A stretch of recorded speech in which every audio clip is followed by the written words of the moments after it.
101 Famous Poems.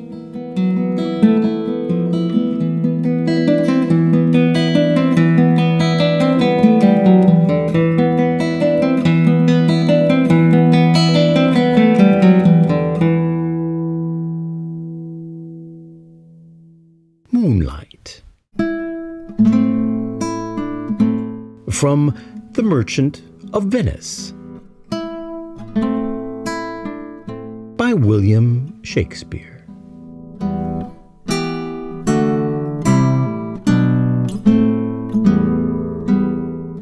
Spoken and with commentary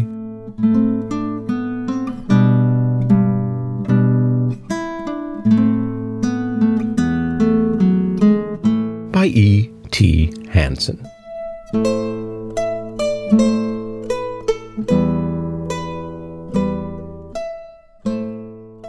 How sweet the moonlight sleeps upon this bank!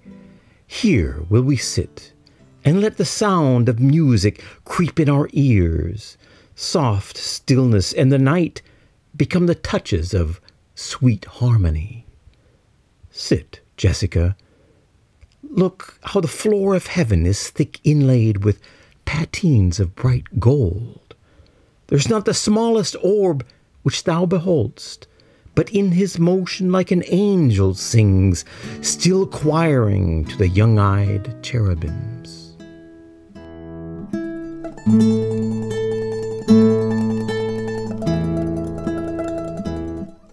Beauty is a glimpse of God.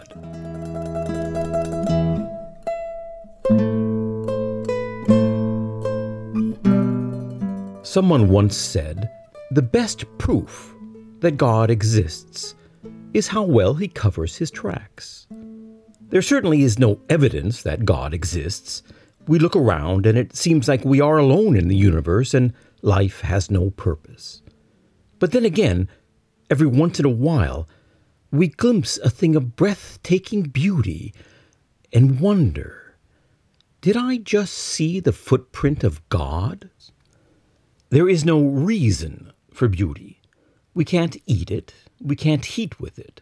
And if it were necessary for procreation, cockroaches would have died out long ago. Yet, it is there. It can pop up when you least expect it, where you least expect it. You walk out to the car in the morning, tired, and you hear a robin sing. You've had a bad day and you stop to get milk at the grocery store, and you wonder whether you want to go home at all or just head to the next bar or the Mexican border, and the cashier gives you a pleasant smile. Children laugh, a cat purrs, the sunset lets off an entire rainbow of spectacular colors. A flower blooms in an unexpected place. That flower can grow on a battlefield.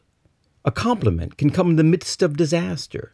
You could be contemplating suicide, but when you step onto the sand of a beach and look out over the ocean, the view doesn't know what you're thinking and doesn't care.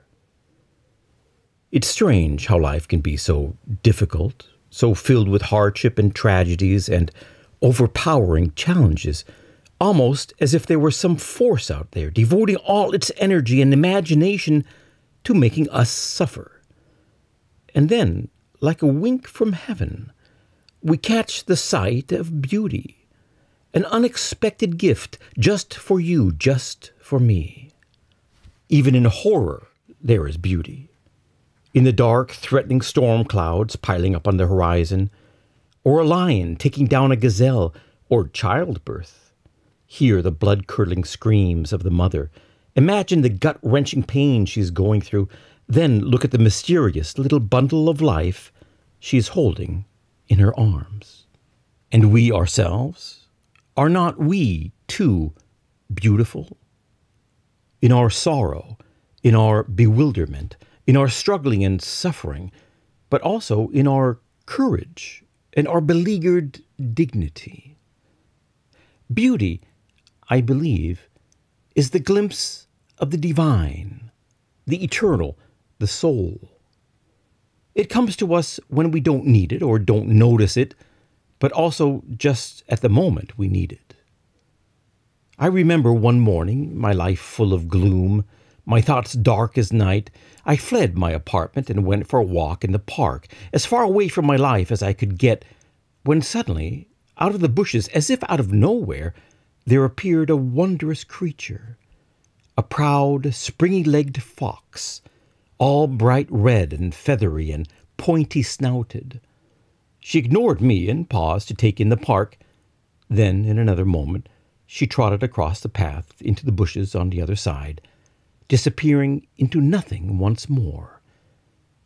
It felt like God or the universe or some greater consciousness had just happened to be passing by when it saw me and gave me a friendly nod before moving on.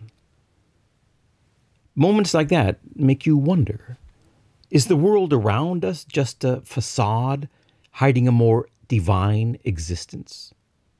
Are the stars in the sky holes through our reality, like peepholes in a fence around a construction site you can look through and glimpse some great project going on? If we could get close enough to those stars to peek through, would we see heaven? Would we hear the angels singing? Would we see God peeking back at us?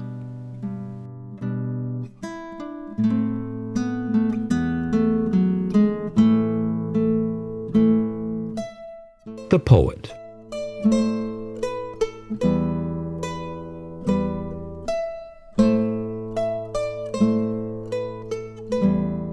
William Shakespeare, often called the Bard, is widely considered the greatest writer in English and sometimes in the world.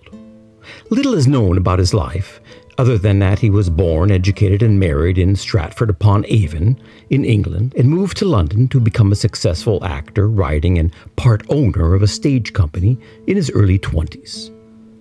His 154 sonnets are much loved, but he is mainly known for his 39 plays that span a wide variety of genres, from historical and political to what we would call romantic comedies. His most famous works include Hamlet, Romeo and Juliet, Othello, King Lear, and Macbeth. The thing that I've always found interesting about Shakespeare is, though his prose is considered the pinnacle of literature, he regularly built sensationalistic and even kitschy elements into his plays, from ghosts and fairies and low comedy to spectacular murders, swordplay, and even cannibalism.